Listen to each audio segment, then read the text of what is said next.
লাল card 32 কে লাল card প্রিয় দর্শক 32 কে লাল card দেখানো হয়েছে নাটকের 32 নাটকের লাল কার্ড। কালকে আমরা সবাই 35 নিয়ে বাড়িতে ফিরবো, 32 কে লাল কার্ড দেখানো হয়েছে। শাহবাগ জাতীয় জাদুঘরের সামনে আমাদের সমাবেশ।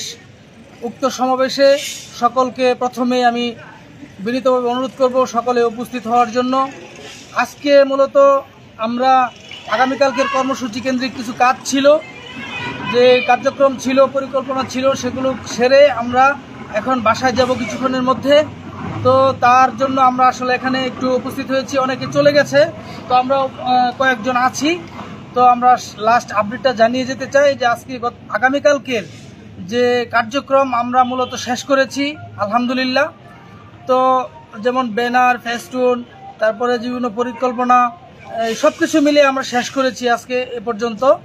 তো এটাই সর্বোপরি কথা হচ্ছে যে চাকরিতে আবেদনের বয়সসীমা 35 করার লক্ষ্যে প্রিয় সহযোদ্ধা বন্ধুরা বিভিন্ন জেলা থেকে যারা আজকে চলে আসছেন এবং যারা আসবেন খুব দ্রুত চলে আসবেন। আমরা আমাদের ন্যায্য দাবি পাওয়ার লক্ষ্যে আমরা সর্বোচ্চ চেষ্টা করে যাব সকলের জন্য। এটা আমার একার জন্য না, এটা সকলের স্বার্থে আমরা এখান থেকে চেষ্টা করে যাব এবং সর্বোচ্চ চেষ্টা আমরা করব। আমাদের সহযোদ্ধারা এখানে আছেন, আপনারা আসবেন, সকলের সহযোগিতায় আমরা আমাদের কাজ প্রোগ্রামকে, কর্মসূচিকে সাকসেস করব ইনশাল্লাহ। এটাই হচ্ছে আমার কথা। ধন্যবাদ সবাইকে। এখন কথা বলবে ইফতিকার ভাই। আসসালামু আলাইকুম সংগ্রামী চাকরির প্রত্যাশী সাথী ও সহযোদ্ধাগণ, আর 12 ঘন্টা পরেই আমাদের যে কাঙ্ক্ষিত মহাসমাবেশ হতে যাচ্ছে। এই সমাবেশ আপনারা বাংলাদেশের যেখানে আছেন, বিভিন্ন জেলা পর্যায়ে, থানা পর্যায়ে যারা যে অবস্থায় আছেন, সবাইকে উদাত্তভাবে আহ্বান করব কালকের প্রোগ্রামটিকে, কর্মসূচিকে আপনাদেরকে সফল করতে হবে। আমি এদেশের যে 26 লক্ষ বেকার যুব সমাজ রয়েছে, ছাত্র সমাজ, তাদের মধ্যে যদি আমি বলবো, যদি 16 লাখের মধ্যে আমি যদি 16 লাখ ধরি, 16 লাখের মধ্যে মাত্র 0.006% যদি আপনারা উপস্থিত থাকেন, তাহলে কেবল আমরা আমাদের এই কর্মসূচিকে আমরা সাফল্যমণ্ডিত করতে পারবো। এই যেটি বলা হচ্ছে যে 35, আমাদের ন্যূনতম 35 এবং ক্ষেত্র বিশেষে উন্মুক্ত যে দাবিটি, এটি একটি আমার দাবি। আমরা জনপ্রশাসন সংস্কার কমিটির একটি সুপারিশ করেছিল। প্রধান উপদেষ্টা আপনারা জানেন যে উনি বলেছেন যে 35 আমাদের একটি দাবি ছিল। জনপ্রশাসন সংস্কার কমিটি সুপারিশ করেছে।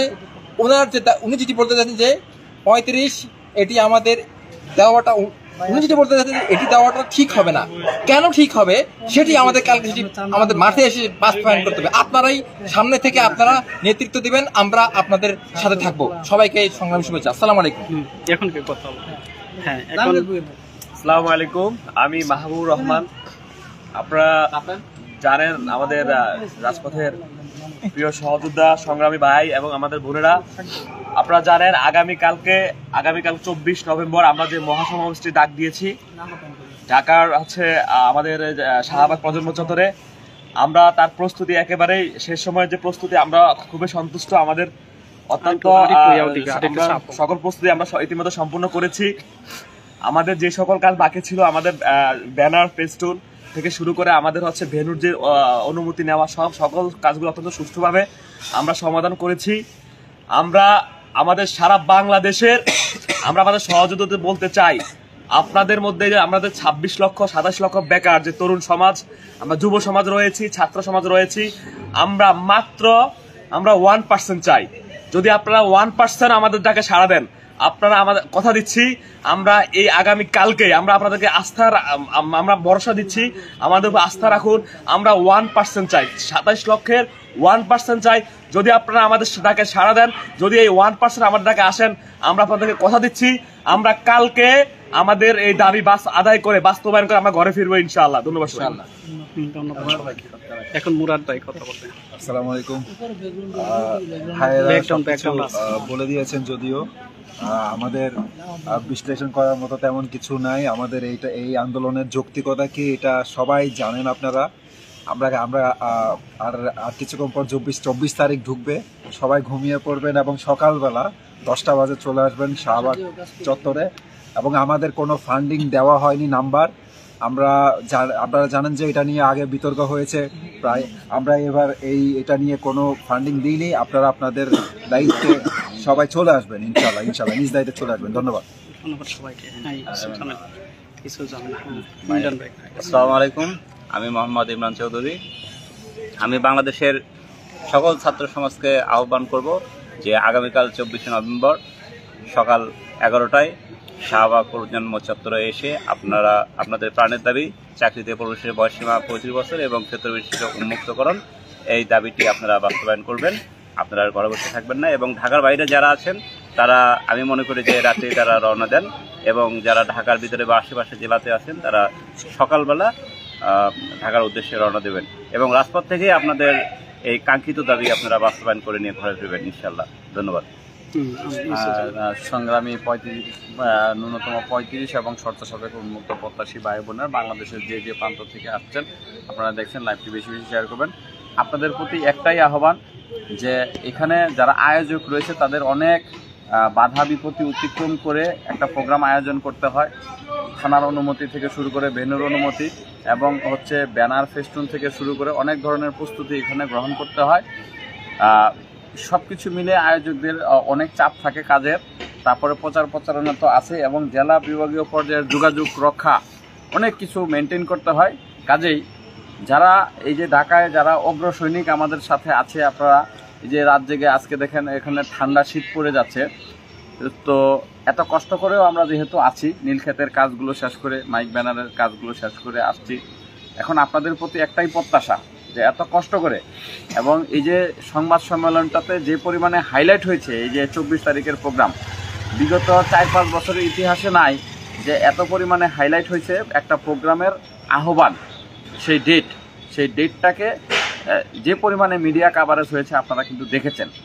কাজেই সেইটার সম্মানটা রাখার জন্য এবং দাবিটা যেন, যেহেতু মিডিয়া হাইলাইট, মিডিয়া চাচ্ছে একটা কিছু হোক, কাজে আপনারা যদি এখান থেকে আমটা কুড়িয়ে না নিতে পারেন, ঝড়ের পরে আম কুড়িয়ে নিতে হয়, গরম অবস্থায় চা খেতে হয়, আপনারা যদি এটাকে ঠান্ডা অবস্থায় খান তাহলে কিন্তু হবে না। এখনই আপনাদের সময়, যেহেতু উপদেষ্টা মুখ লেড়েছে, কথা বলেছে, তো আমরা চাচ্ছি যে লড়লেই কিছু একটা হবে, যেহেতু লড়তেছে, কাজে আপনারা আরেকটু বড় করে লড়া দেন। আপনারা সবাই আসেন, বাঁধ ভেঙে আসেন। কালকে শাহবাগ চত্বর আমাদের হবে এবং আমরা লাল কার্ড দেখেছি, 32কে লাল কার্ড দেখেছি এবং ঘৃণাভরে প্রত্যাখ্যান করেছি। এই যে আমরা দেখাই লাল কার্ড, এই যে আমাদের কাছে আছে, লাল কার্ড এগুলো আছে, সবগুলোই দেখেন। 32-এর লাল কার্ড দেখাই দিচ্ছি, এটা হাতে দেন। দিয়া সবে রে লেখাগুলো 32কে লাল কার্ড দেখানো হয়েছে। 32কে লাল কার্ড, 32কে লাল কার্ড দেখাচ্ছি আমরা। এই 32 প্রহসনকে আমরা লাল কার্ড দেখাচ্ছি, এটাকে আমরা মানি না, এটাকে আমরা প্রত্যাখ্যান করলাম। এই প্রহসনের বিরুদ্ধে আমরা আওয়াজ তুললাম। এই প্রহসনের 32 ভাই আসেন না, পিছনে প্রহসনের 32কে আমরা প্রহসনেই বলছি, এটাকে আমরা উপেক্ষা করছি, এটাকে আমরা লাল কার্ড দেখাচ্ছি। প্রিয় দর্শক, 32কে লাল কার্ড দেখানো হয়েছে, 35কে লাল কার্ড, নাটককে লাল কার্ড।